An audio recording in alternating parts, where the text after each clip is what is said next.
सुप्रभात बच्चों।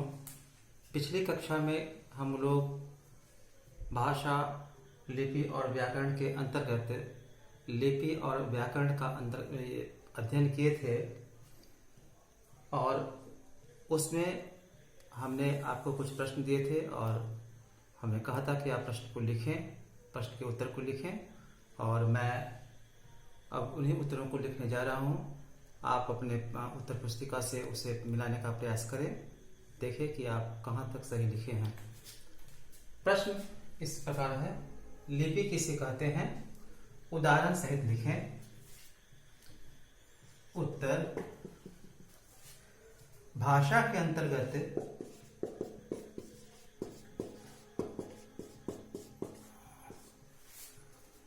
ध्वनि के उच्चारण को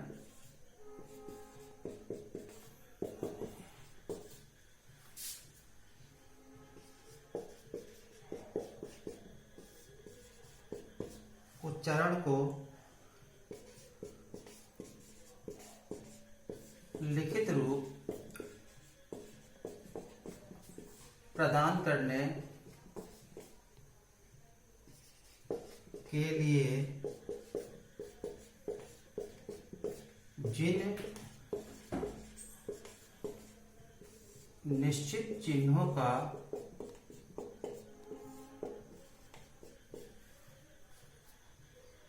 प्रयोग किया जाता है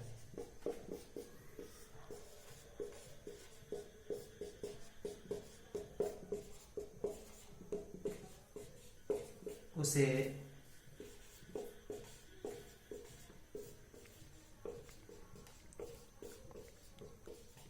लिपि कहते हैं। तो इसका उत्तर इस प्रकार से है, भाषा के अंतर्गत ध्वनि के उच्चारण को लिखित रूप प्रदान करने के लिए जिन निश्चित चिन्हों का प्रयोग किया जाता है उसे लिपि कहते हैं। उदाहरण के लिए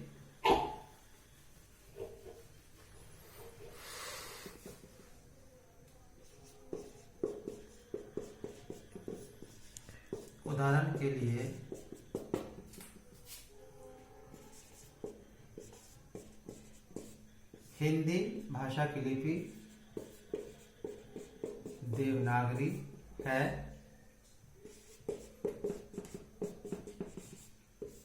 अंग्रेजी भाषा की लिपि रोमन है।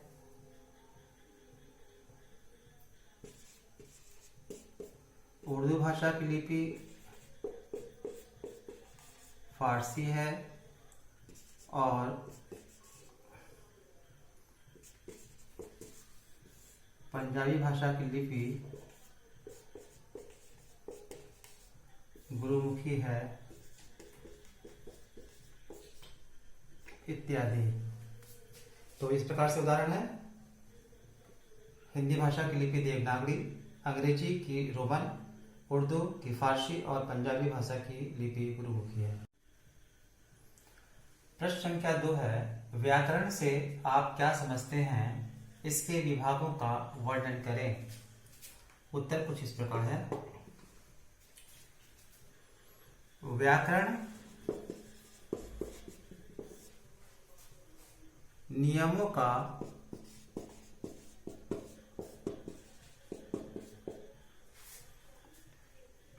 ऐसा ग्रंथ है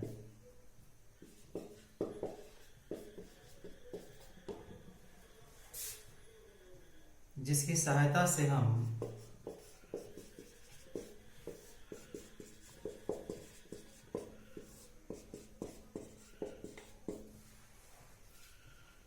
भाषा को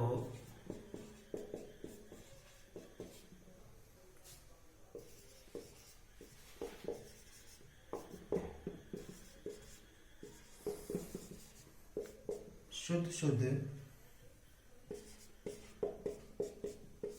पढ़ना,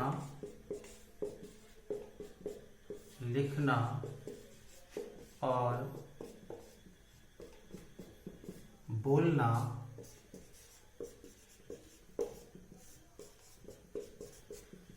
सीखते हैं।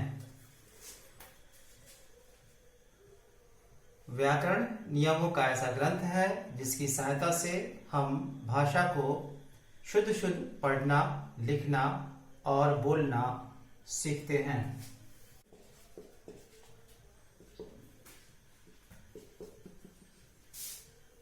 नंबर 1, वर्ण विचार। नंबर 2, शब्द विचार। नंबर 3, वाक्य विचार। तो इस प्रकार देखते हैं कि इसके 3 विभाग होते हैं। नंबर 1, वर्ण विचार। नंबर 2, शब्द विचार। नंबर 3, वाक्य विचार। नंबर 1,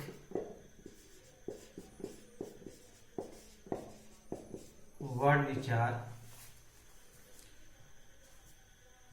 इसके अंतर्गत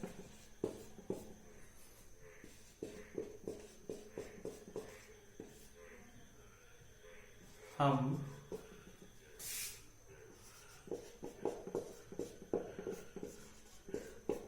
वर्णों की उत्पत्ति,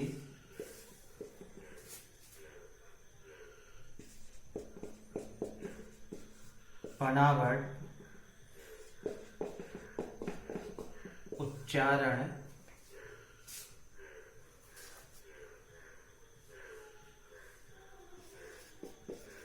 और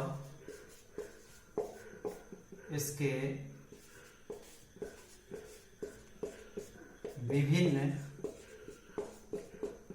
प्रयोगों का अध्ययन करते हैं। नंबर 2 है शब्द विचार।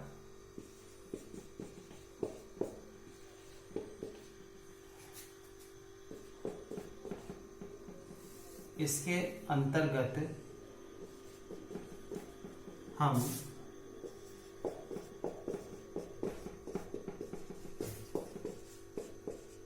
शब्दों की उत्पत्ति, बनावट, उच्चारण,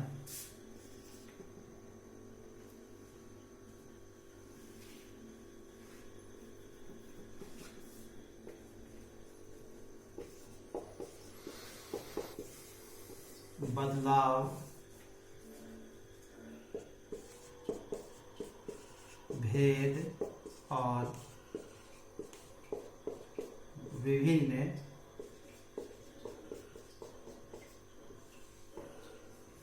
प्रयोगों का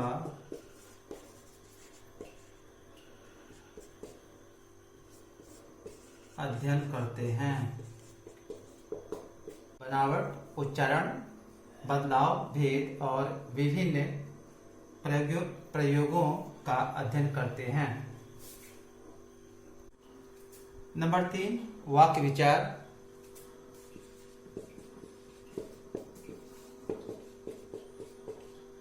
इसके अंतर्गत हम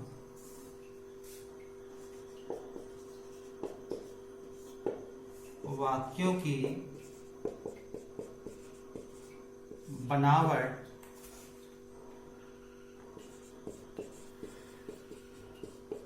परिवर्तन,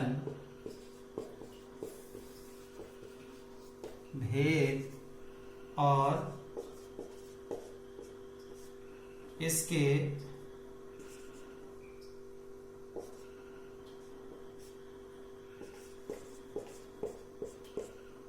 विभिन्न प्रयोगों का अध्ययन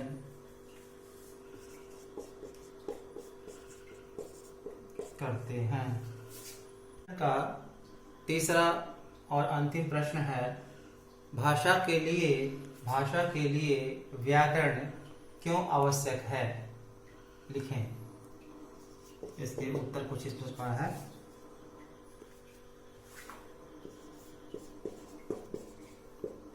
प्रत्येक भाषा का शुद्ध रूप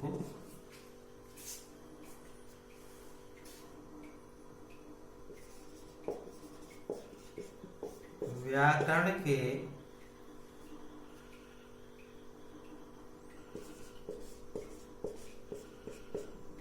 विभिन्न नियमों की सहायता से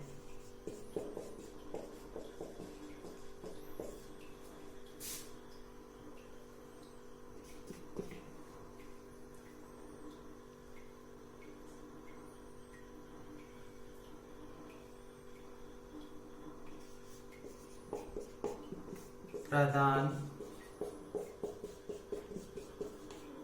किया जा सकता है।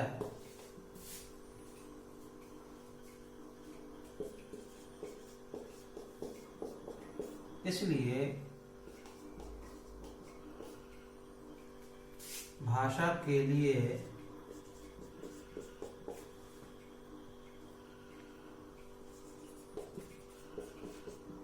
व्याकरण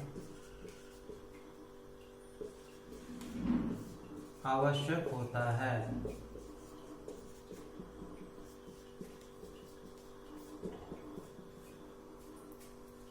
तो इस प्रकार से हमने तीसरा प्रश्न देखा, भाषा के लिए व्याकरण क्यों आवश्यक है। उत्तर है, प्रत्येक भाषा का शुद्ध रूप व्याकरण के विभिन्न नियमों की सहायता से प्रदान किया जा सकता है, इसलिए भाषा के लिए व्याकरण आवश्यक होता है। तो आप इसको लिख लें। धन्यवाद। और अगली वीडियो में शब्द विचार का अध्ययन करेंगे। आप लोग शब्द विचार को पढ़ करके आएंगे।